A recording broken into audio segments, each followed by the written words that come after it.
Lucas capítulo 13, nós vamos ler do verso 10 ao verso 14. Diz assim a palavra do Senhor: certo sábado, Jesus estava ensinando numa das sinagogas, e ali estava uma mulher que tinha um espírito que a mantinha doente havia 18 anos. Ela andava encurvada e de forma alguma podia endireitar-se. Ao vê-la, Jesus chamou-a à frente e lhe disse: mulher, você está livre da sua doença. Então lhe impôs as mãos, e imediatamente ela se endireitou e passou a louvar a Deus. Amém? Você pode sentar no seu lugar. A Bíblia narra alguns milagres, dentre tantos milagres que Jesus fez, e lógico que na Bíblia não estão todos os milagres que Jesus fez. A própria Bíblia diz que se fosse escrever tudo que Jesus fez, não teria páginas, folhas suficientes para conter tudo aquilo que ele fez. Mas a Bíblia é um ajuntamento de textos que são infalíveis e de coisas que Jesus realizou. E essas coisas que nós ouvimos falar na Bíblia, elas alimentam a nossa fé e despertam a nossa fé. E nós entendemos que o mesmo Cristo, o mesmo Jesus que operou aqui, como a Bíblia descreve, é o mesmo Deus que atua hoje. Ele está vivo e Ele continua curando, libertando, salvando hoje. Amém, queridos? Você crê assim? Se você não crê assim, alguma coisa está errada. Eu creio assim, que Jesus ele é o mesmo ontem, hoje e será eternamente. Mas o interessante é que alguns dos milagres que Jesus realizou, ele realizou no sábado.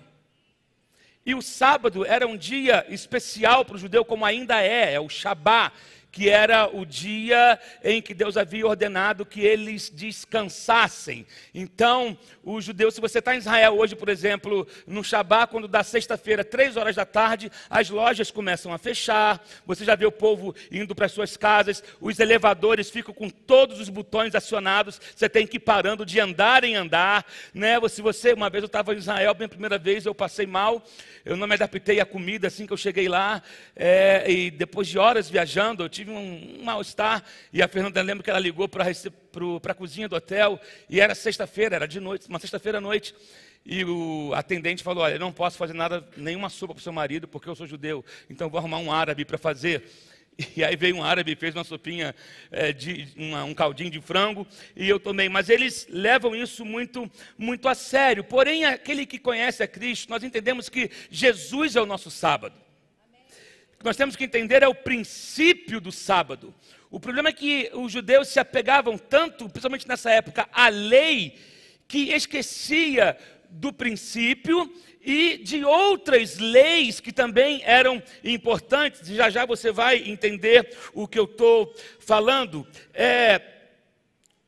Havia uma série de restrições para o sábado, mas também havia algumas exceções daquilo que era permitido fazer no sábado, coisas extremas, específicas, casos de vida ou morte. Mas, por exemplo, uma pessoa com um braço quebrado, ela não ia ser atendida no sábado, porque um braço quebrado não vai levar ninguém a óbito. Ela vai ficar com dor e fora de lugar. Então, no domingo, ela poderia ser atendida, mas no sábado não. Porém, olha só que coisa, se um animal, se uma ovelha caísse numa vala, num buraco, o judeu ia lá pegar. Sabe por quê? Porque a ovelha mexia com o bolso dele.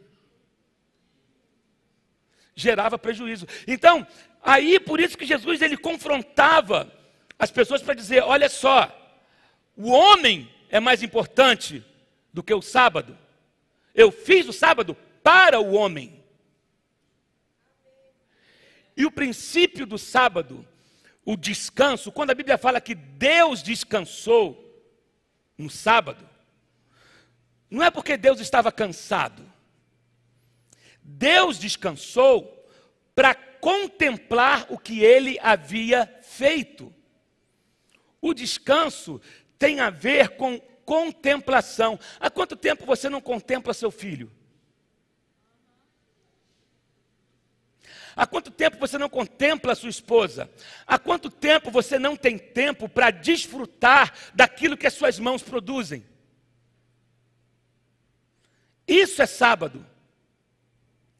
É quando eu também separo um tempo para olhar e admirar aquilo que eu fiz através de um trabalho, admirar aquilo que Deus me deu, como a minha família, como a casa que eu consegui, como, sabe, um tempo. E também, na palavra literalmente falando, do descanso.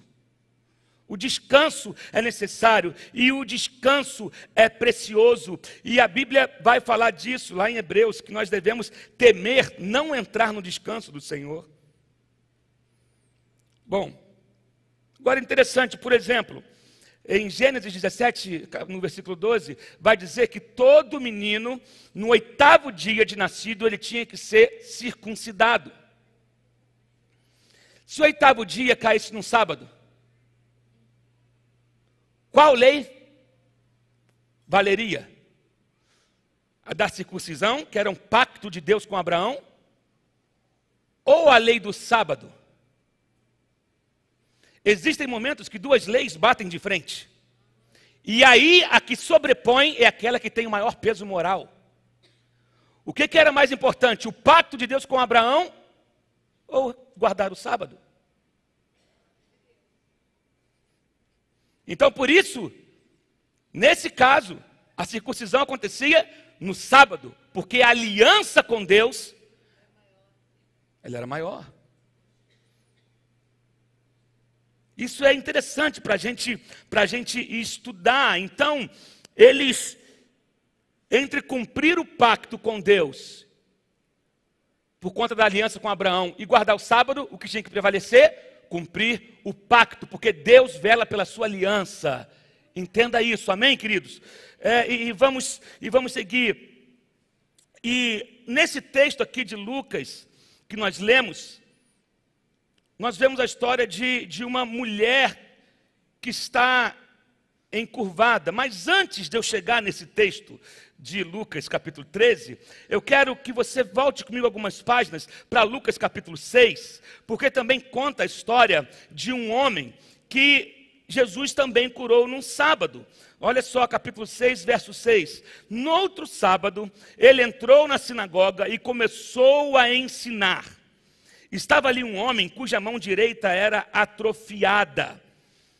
Ou algumas versões vai dizer, tinha a mão direita mirrada. Os fariseus e os mestres da lei estavam procurando um motivo para acusar Jesus. Por isso observaram atentamente para ver se ele iria curá-lo no sábado. Mas Jesus sabia o que eles estavam pensando e disse ao homem da mão atrofiada: levante-se e venha para o meio. Ele se levantou e foi. Jesus lhe disse: eu lhes pergunto, o que é permitido fazer no sábado? O bem ou o mal? Salvar a vida ou destruí-la? Então olhou para todos os que estavam à sua volta e disse ao homem: estenda a mão. Ele a estendeu e ela foi restaurada. Amém? Interessante que esse homem estava com a mão direita atrofiada, sem utilidade. A mão direita, ela representa a mão da produtividade. Você é uma pessoa que não tem a mão direita, bom, a não ser quem é canhoto, né? Mas normalmente a mão direita, ela representa a mão da produtividade, é a mão da força, é a mão que você agarra, é a mão que normalmente você exerce mais força para levantar alguma coisa, é a mão direita. E aquele homem não ter a sua mão direita era um sinal de inutilidade, era um sinal de que não produzia nada. E aquilo, imagina para a situação daquele homem, como que devia ser a vida dele, sem poder produzir para a sua própria família. E alguns estudiosos vão dizer que essa palavra atrofiada no grego, ela significa murcha. A mão dele murchou, ele não nasceu dessa maneira, ele ficou dessa maneira. A mão dele, por alguma circunstância, algum tipo de enfermidade, murchou, atrofiou, secou. E você sabe que se uma planta murcha, é sinal que ela não foi irrigada corretamente com água. Então ela murcha e você consegue ter aí na sua mente aí, você já deve ter visto uma planta quando murcha, porque você não desistiu, você veio. De repente o casamento está murchando, ou murchou, mas você veio. De repente a tua saúde está murchando, mas você veio. De repente tem algo em você que você se envergonha e que não está como foi um dia, mas você veio, você não desistiu. E os olhos de Deus estão justamente sobre aqueles que não desistiram. Amém, queridos? E aquele homem, ele vai ao culto, mesmo apesar das suas imperfeições. Aquele homem vai ao culto, sabendo que algo nele não estava como poderia, como deveria estar, só que fugia do controle dele, não tinha nada que ele pudesse fazer, mas ainda assim, ele vai ao culto, ainda assim, ele vai na sinagoga, ele não fica refém da vergonha. Quando ele ouve Jesus falar, ei, vem para o meio, ele não teve vergonha de vir. Ninguém gosta de expor as suas fraquezas em público. Todos nós gostamos de esconder o que é feio em nós. É ou não é? Tem gente que não gosta do joelho, ela bota uma saia maior, então a calça. Tem gente que não gosta de não sei o quê, não gosta do nariz, mas o nariz dá jeito, o cara vai ali, dá uma quebrada, certa. Mas tem coisas internas que você não gosta, ou cicatrizes que você carrega e que você não gostaria que isso tivesse acontecido dessa maneira. Algo murchou em você e algumas pessoas sabem, e elas olham para você de cara torta, e algumas pessoas olham para você e com tipo um ar de superioridade, porque nela não tem nada murcho. Na verdade tem, todo mundo tem uma área murcha da vida. Uns disfarçam mais. A pessoa que está do seu lado tem coisas murchas na vida. Ela pode só fingir mais que você. Tem aqueles que já descaradamente eles reconhecem, realmente, eu tenho algo na minha vida que murchou e eu não sei mais o que fazer. Então, eu quero que você entenda, não desista porque murchou. Não desista porque atrofiou. Aquele homem ia à sinagoga, mas ninguém podia fazer nada por ele. Até que um dia ele vai e tinha um cara diferente pregando. Aí ele ouve esse cara pregando, esse cara chega e fala, você vem para o meio. Você mesmo, vem para o meio. E aí Jesus vai e fala, me mostra a tua mão, mas não disse qual. Quando você tem algo bom e um feio, e eles mandam você mostrar isso em público, você vai mostrar o quê? O bonito. Qual é, Senhor? Estamos juntos. Ah, glória! Mistério de Ranaflácio. Olha aqui como é que está. Eu sou do fogo, eu sou do poder. Mas se ele agisse dessa maneira, ele ia voltar para casa com a mão mirrada. A questão é que você está sempre mostrando para Deus o que está bonito em você e escondendo o que está atrofiado. Enquanto você ficar se escondendo atrás do seu orgulho, da sua vergonha, do que vão pensar de você, vai entrar culto, sair culto e tu vai voltar para casa murcho. Deus não está interessado no que está bom em você, mas sim no que está murcho. E aí ele dá a oportunidade para aquele homem, me mostra a tua mão. E era com o homem escolher qual que ele ia mostrar. O homem entendeu, essa é a minha oportunidade. Ei, você entrou aqui hoje. Nós estamos num lugar profético, numa campanha sobre o sobrenatural, ativando o sobrenatural. Você não pode deixar essa oportunidade passar. Você não pode deixar. Decida de uma vez por todas, se expor. Não é para mim, nem para quem está do teu lado. É para Deus. Me mostra o que está murcho. Me mostra o que atrofiou.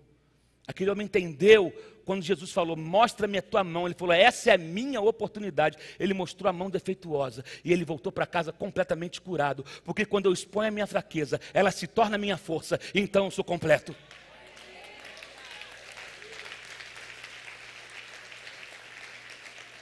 Quando eu exponho a minha fraqueza, ela se torna a minha força, sabe? E agora, o interessante é que o maior alvo de Jesus não era a mão do homem, era o homem. Jesus não está preocupado simplesmente em curar você. Ele está preocupado em te manter firme para a eternidade. Em te preservar para a eternidade. O alvo de Jesus não é te curar da dor de cabeça, não é só te curar aí da tua enfermidade, Ele quer curar o teu coração, Ele quer curar o teu interior, sabe? Meu Deus, muitas pessoas são curadas e morrem no pecado. Muitas pessoas levantam da cadeira de roda, mas no final da sua vida, morrem no pecado.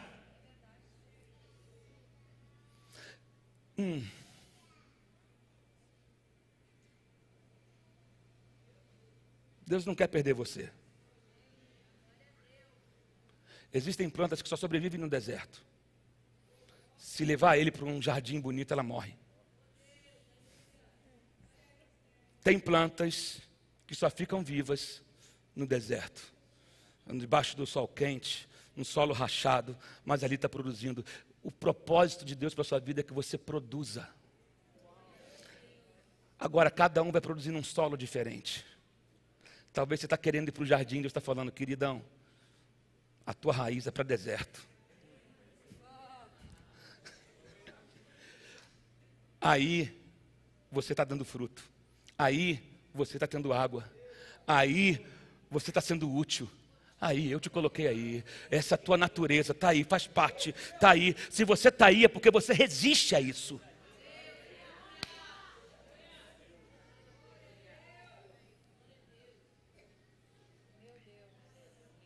Amém, gente? Você está comigo nessa parada? E aí, aqui eu vejo o poder de Jesus. Eu vou falar sobre 3 tipos de poder de Jesus. O primeiro, o poder de Jesus sobre a enfermidade. Ele chega e cura aquele homem. Aquele homem tinha uma enfermidade. Jesus vai e encontra aquele homem, chama ele, dá a oportunidade daquele homem se expor diante dele e restaura. E ele está mostrando para os doutores da lei ali: olha só, isso aqui é o que eu vim fazer. Eu tenho poder sobre qualquer tipo de enfermidade. Vocês podem dominar a letra, mas vocês não conhecem o poder.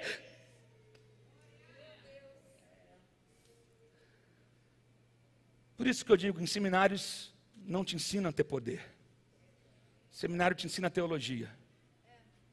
Mas o que te ensina a ter poder é 0-0. 2 joelhos no chão. É buscar a Deus. Lembra dos alunos de Eliseu? Eram alunos do seminário de Eliseu. Seminário profético. Do reteté. Mas deixaram o ferro cair na água. E toda a técnica que eles tinham conhecido nas apostilas, tudo aquilo não podia fazer o machado flutuar. Aí Eliseu chega e fala: me mostra onde caiu. Vem cá que eu vou mostrar para vocês o que o seminário não ensina.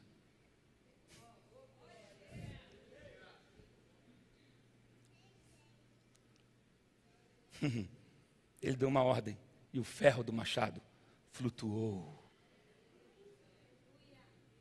Amém, queridos? Deus quer fazer isso com a tua vida. Aí Jesus chega de novo num sábado, aí no capítulo que nós lemos, capítulo 13. De novo num sábado, encontra uma mulher encurvada há 18 anos. Eu não sei quanto tempo você está sofrendo.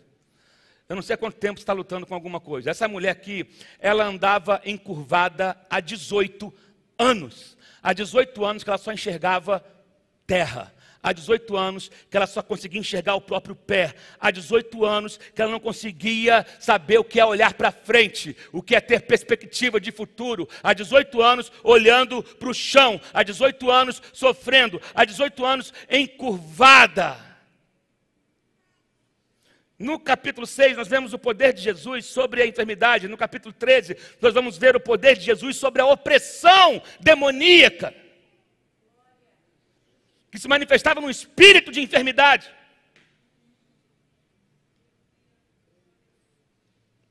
Tem gente que está enfermo porque está oprimida. Tem gente que está enfermo por má influências que receberam. Tem gente que está enfermo por causa de perdão que não libera. Tem gente que está enfermo porque está sendo consumido pelo desejo de vingança. Tem gente que está enfermo porque está em queda de braço com Deus. Tem gente que está enfermo porque tem inveja do outro. E aí está sendo consumido por aquela inveja. Meu Deus, a mulher estava encurvada, era um problema visível. E Jesus estava ali para provar o poder deles diante da opressão espiritual. Não há opressão que resista à presença de Jesus. Não há opressão que resista quando Ele chega. Meu Deus, talvez seja o teu caso. Há quanto tempo você não levanta a sua cabeça? Há quanto tempo você só olha para o chão? Há quanto tempo você perdeu a sua perspectiva de enxergar um futuro para a tua vida, para a tua casa, para os teus sonhos? Sabe, há quanto tempo você decidiu ficar olhando? Ei, você não tem chamado para tartaruga.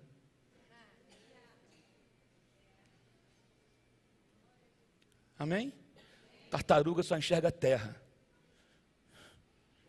Uma vez eu falei sobre isso, que eu vi lá o bispo Trio Jakes falando.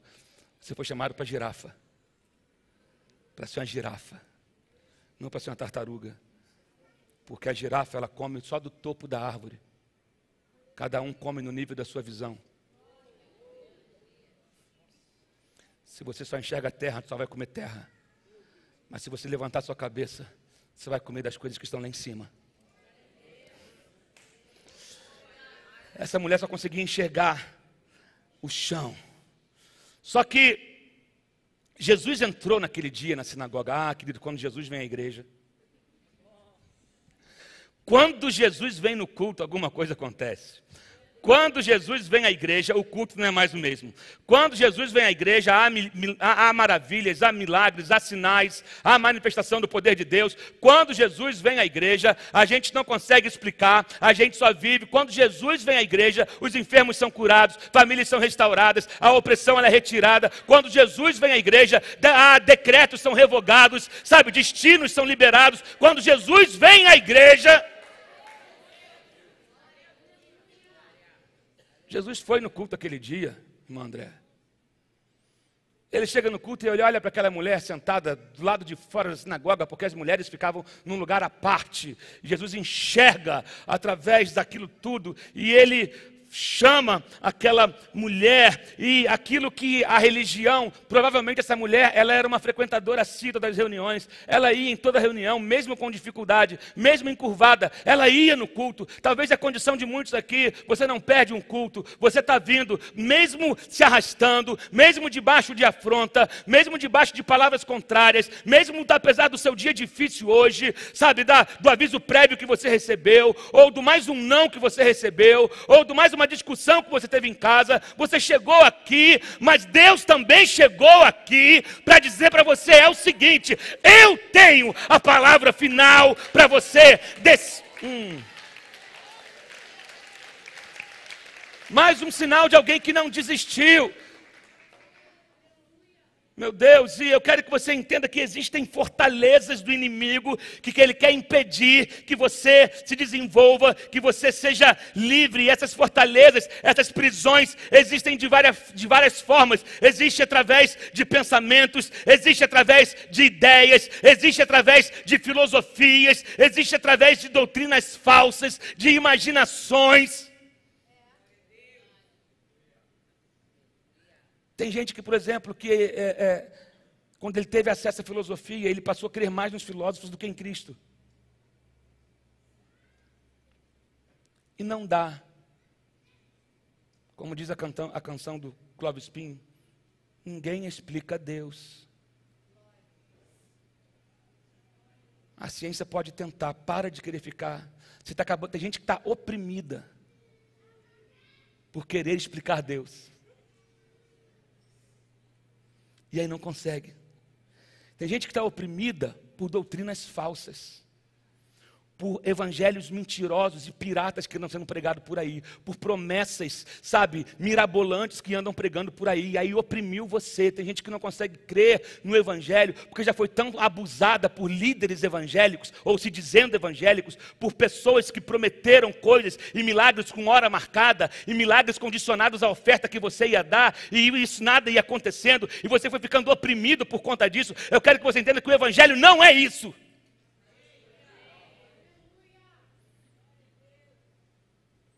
Porque a coisa acontece na hora dele, no tempo dele, da maneira dele. Não sou eu que determino o dia nem a hora que vai acontecer. Ele determina. Eu preciso estar liberado, eu preciso estar disponível, eu preciso continuar crendo, porque a qualquer momento ele entra na casa.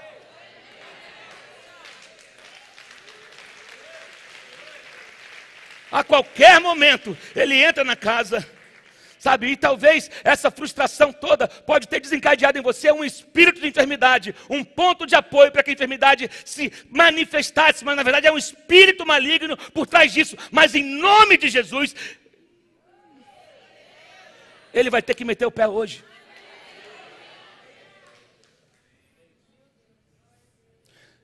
Jesus chega e fala: mulher, tu estás livre. Mulher, seja livre desse teu mal. Alguns estudiosos vão dizer que o mesmo termo que Jesus usa nesse texto foi o termo que ele usou para Lázaro, solte-a e deixe-a ir. Lázaro ele disse a mesma coisa, desata-o e deixe-o ir. Hoje Deus vai dar uma ordem para tudo aquilo que tem atado a tua vida, amarrado a tua vida. Basta uma palavra dele para dizer, ei, solta e deixa ele ir, solta e deixa ele ir, solta e deixa ele ir. Jesus nunca libertou ninguém para ficar. Nunca. Você vai ver Jesus na Bíblia, alguém sendo curado. Toda vez que Jesus curava alguém, ele falava, agora vai.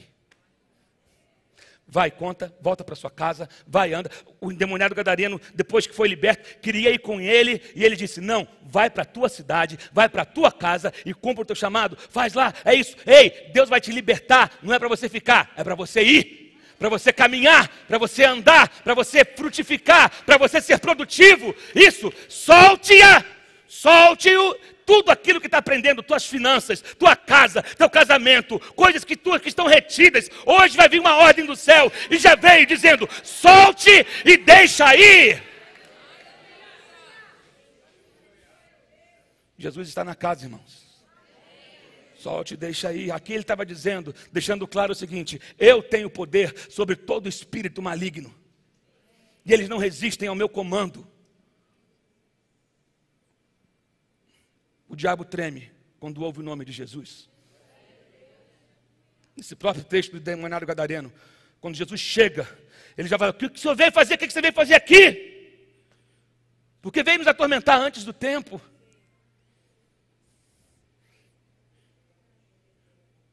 Jesus dá uma ordem para que os demônios entrassem nos porcos. Os porcos foram lançados pelo precipício, né? Pelo abismo, no abismo. E o povo da cidade de Gadara ficou com raiva. Porque como diz, né? A pastora Fernanda já pregou isso, e uma música do Arcanjo que a gente gosta muito, que é o povo de Gadara prefere os porcos do que as pessoas.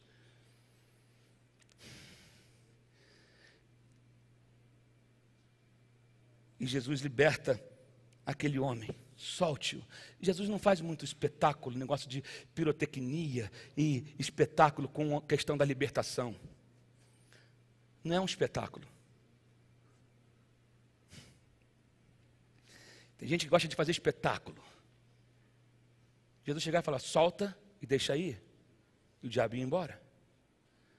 A autoridade não está na garganta.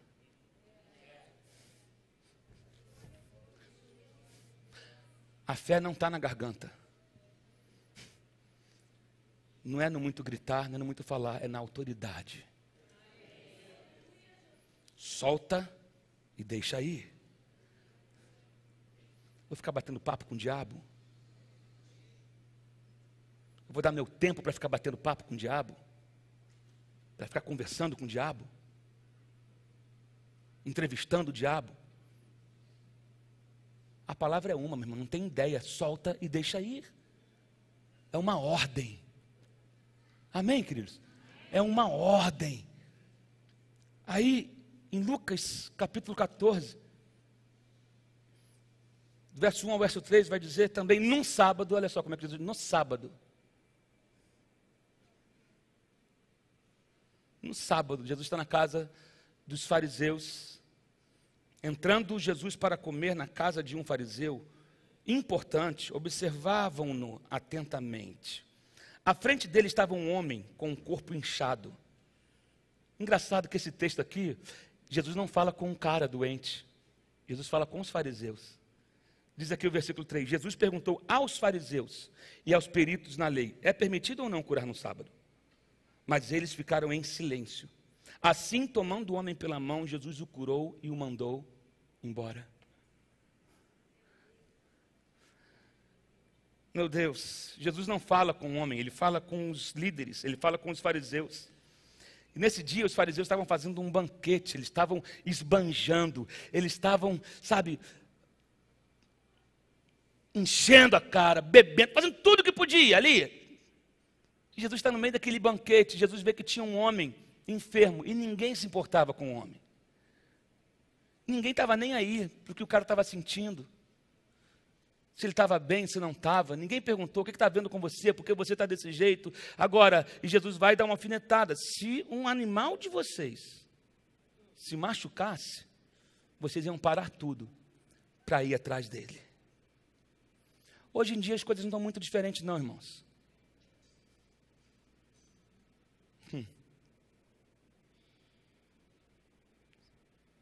Tem gente valorizando mais animal do que gente.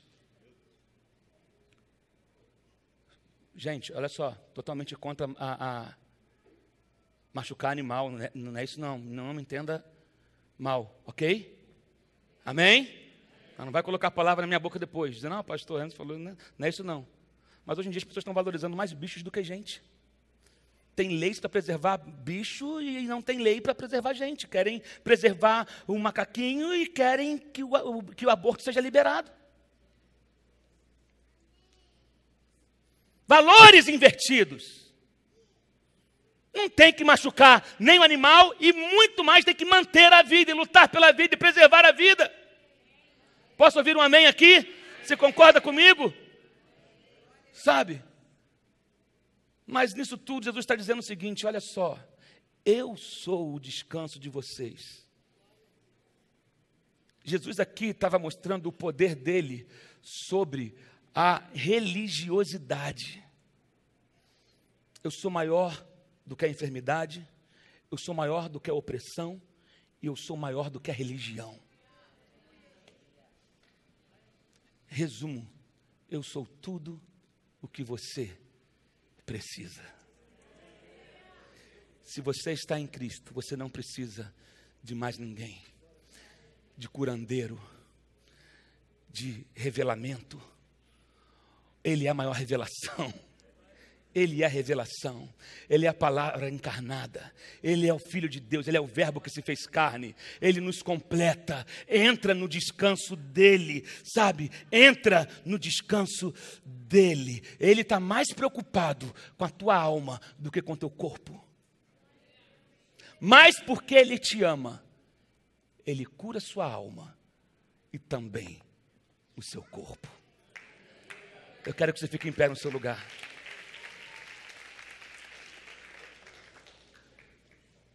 Até aqui Deus mandou falar.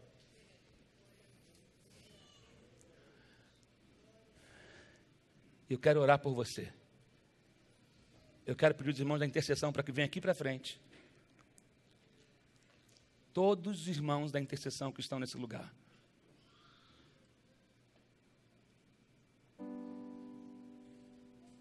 Todos, pastores, pastoras da igreja.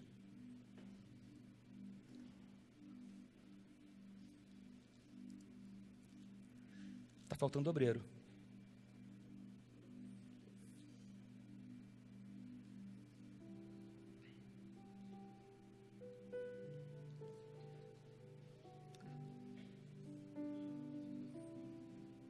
Cadeias serão despedaçadas hoje. Enfermidade será arrancada hoje.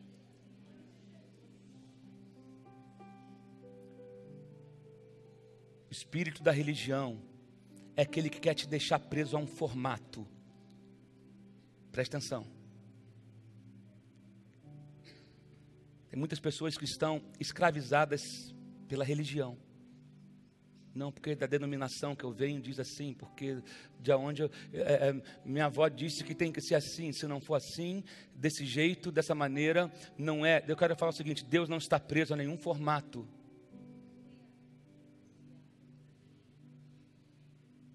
Tem pessoas que por estarem engessadas num sistema teológico, estão impedidas de viver o novo de Deus.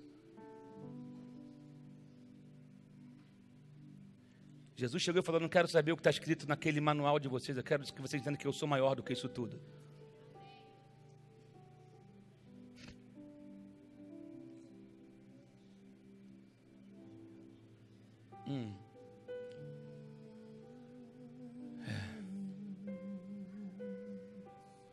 Eu não sei se você entrou aqui atrofiado. Eu não sei se você entrou aqui encurvado, sabe, pesado, sem perspectiva. Parece que jogaram todo o peso em cima dos teus ombros. Você não consegue olhar para frente. Ou não sei se você entrou aqui cético, formatado por um método, e aí tudo você julga e tudo você critica, e aí você está cego em relação àquilo que Deus quer fazer hoje. E isso tem te deixado cego em relação a pessoas que estão sofrendo do seu lado, e você não tem feito nada, não tem se importado com ninguém.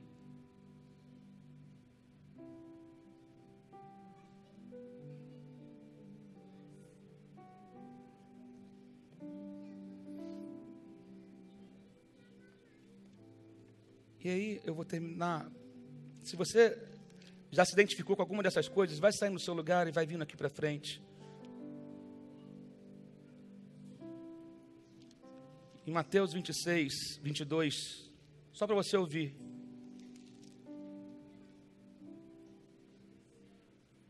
Diz que Jesus falando sobre o maior mandamento. Qual é o maior mandamento? Ame o Senhor, seu Deus, de todo o seu coração, de toda a sua alma, de todo o seu entendimento. Este é o primeiro e maior mandamento, e o segundo é semelhante a ele. Ame o seu próximo como a si mesmo. Destes dois mandamentos dependem toda a lei e os profetas. Jesus mostra que as duas leis principais são mais importantes do que manter as outras leis. Amar ao próximo é mais importante do que seguir as regras.